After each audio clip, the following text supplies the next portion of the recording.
So, I was at home Sunday, this last Sunday.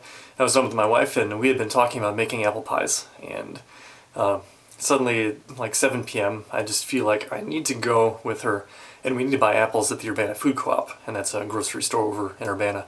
And so we walk over there, and the moment we get in the store, we don't want to buy anything. We don't eat anything. We don't want to go anywhere. We just have this weird sense that we just want to be in the store. And like it was almost like I wanted to set up a lazy boy, just sit in the store, relax in the store. It was very strange. But we were almost, it was so strong that we were almost repelled by the food. We didn't want to even look at it. But we didn't want to leave. It was really strange. So we're walking around the store, and I'm like, God, why are we here? What is this about? And so we're looking at all the different products just because we have nothing else to do. Because we're not there to buy something, apparently. And then I walk by this one girl, and I glanced at her and then keep walking, and then we walk in another aisle, and I'm not even paying attention to her. But as I passed her, not with my eyes, but in the spirit, I saw that she was just radiant in the spirit. I saw there was just so much joy and a peace and a love from her. And I was walking around the store, God kept talking to me about her, and I saw in God that she was a real sincere person, a real spiritual person. I'm guessing she's not a Christian. I'm guessing she's probably into New Age stuff. But nonetheless, there was just such a strong light and love on her. And I sense specifically that she has trusting, vulnerable relationships, like in a good way, where she allows other people to come into her life and she steps into other people's lives, and there's trust and openness there. That was really, really important about her.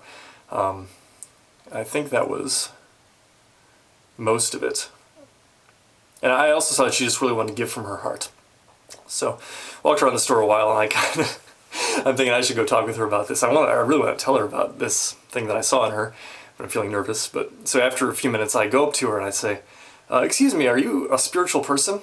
And I was convinced that the answer was yes. And she says, yes, I totally am. And I said, I could not miss that. I was just walking by you and you were radiant in the spirit. It would be impossible to miss you. You have such a joy and such a peace. It would just be impossible to miss you. You really stand out. You have this light about you.